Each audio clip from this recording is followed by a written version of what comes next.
Once upon a time, in a cozy little cottage at the edge of a great big forest, lived a mother pig with her three adorable little piglets. Now, these weren't just any piglets. They were growing up fast, and their little cottage was starting to feel a bit well, cramped. Mother Pig, with a loving but firm look in her eyes, gathered her three children one sunny morning. She said, "My dears, the time has come. You're all grown up, and you need to go out into the world and build your own homes, seek your own fortunes." She gave each of them a big hug, a kiss on the snout, and a little bag of treats for the road. With waves of goodbye and a few oinks of excitement, the three little pigs set off on their grand adventure. The first little pig was a cheerful, carefree sort. He loved to play and sing and didn't like to work too hard. As he trotted down the path, whistling a happy tune, he met a man carrying a bundle of straw. "Aha, perfect," he thought.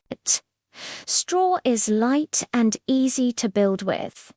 I can have my house up in no time and spend the rest of the day playing." So he politely asked the man, "Excuse me, sir, could I please have some of your straw to build a house?" The man kindly agreed, and the first little pig got to work. He huffed and he puffed, just a little and in a flash. He had built himself a house of straw. It was a bit wobbly, a bit drafty, but he didn't care. He danced a little jig and went inside to take a nap. The second little pig was a bit more practical than his brother, but he was still in a hurry to finish his work. He walked a bit further down the road and soon came across a man with a cart full of sticks. He pondered. "Sticks are definitely stronger than straw. This should make a fine house, and it won't take too long to build either." So he approached the man and said, "Kind sir, would you be willing to part with some of those sticks so I can build a house for myself?" The man smiled and gave him a big armful of sticks. The second little pig worked a little harder than his brother. He gathered the sticks, tied them together, and built a house that looked quite a bit sturdier than the straw one.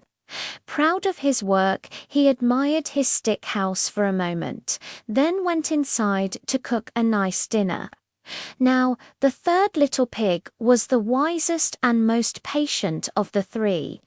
He knew that a good home needed to be strong and safe. He walked past the field of straw and the pile of sticks, determined to find the very best material.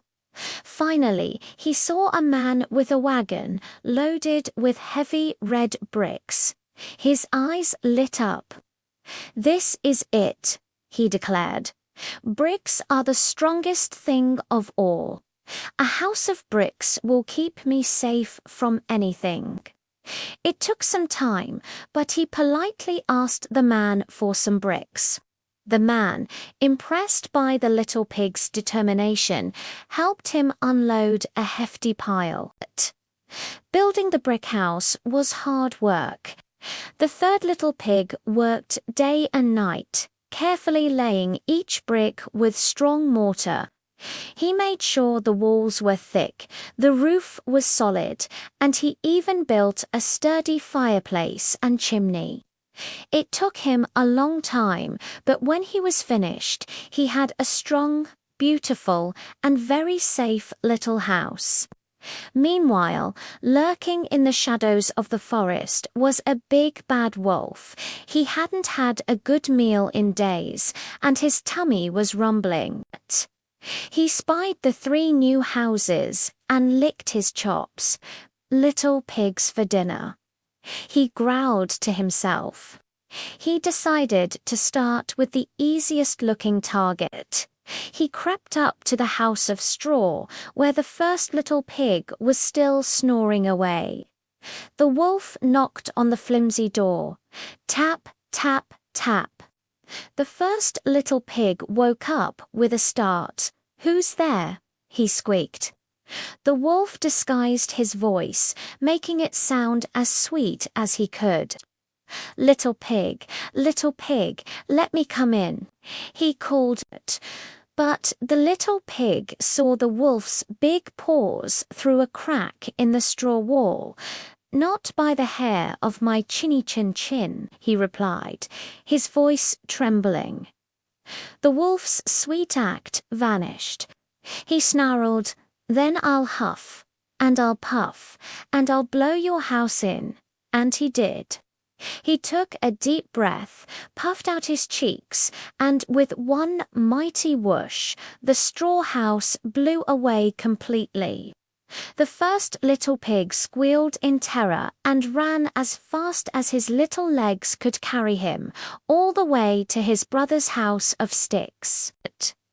He scrambled inside, slammed the door shut, and gasped, "A wolf!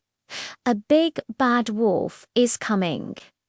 The second little pig, who had just been about to enjoy his dinner, quickly bolted the door.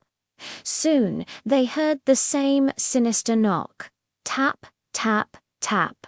Little pigs, let me come in." The wolf called out, trying to sound friendly again.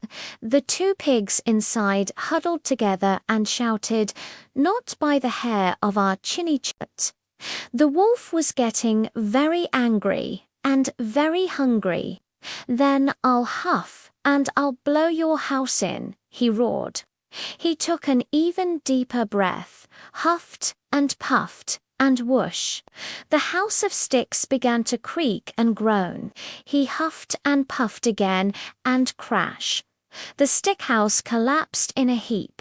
The two terrified little pigs scrambled from the wreckage and ran for their lives. They didn't stop until they reached their brother's strong house of bricks. They pounded on the door, shouting, "Let us in. The wolf is coming."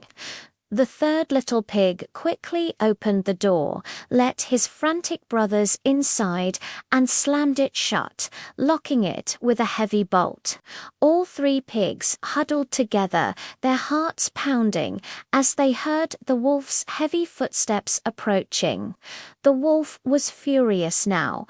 Three little pigs were so close. He banged on the solid wooden door. Bang, bang, bang. Little pigs, let me in," he bellowed.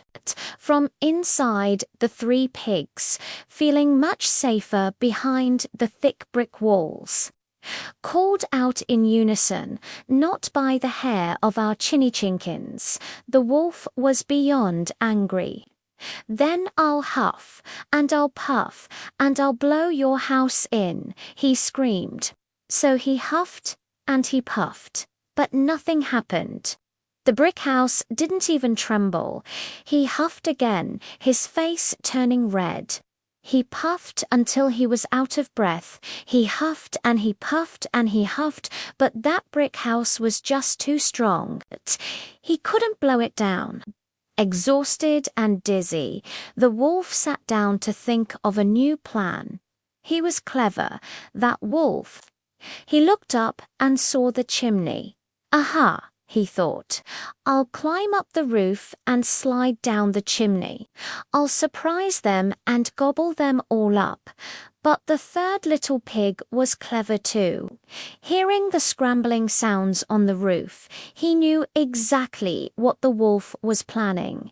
He whispered to his brothers, "Quick, help me with this." He had a big black pot hanging in the fireplace, and he quickly filled it with water and placed it over the crackling fire. The water started to get warm, then hot, then it began to boil and bubble. Just as the wolf squeezed himself into the top of the chimney and began to slide down, the three pigs took the lid off the pot. With a final triumphant grunt, the wolf slid down the chimney, expecting to land on the floor. Instead, he landed with a giant splash right in the pot of boiling water. He yelped in shock and pain, shot straight back up the chimney like a rocket, and ran off into the forest, howling all the way he was never seen in that part of the forest ever again. The three little pigs were safe. They cheered and danced around their warm, secure living room. The first two pigs thanked their wise brother over and over. They learned a very important lesson that day. It's always best to take your time and do things right. From then on, the three little pigs lived together happily and safely in the strong little house of bricks. And they knew that working hard and being prepared is the smartest way to live. Thanks for listening, and don't forget to like and subscribe for more stories.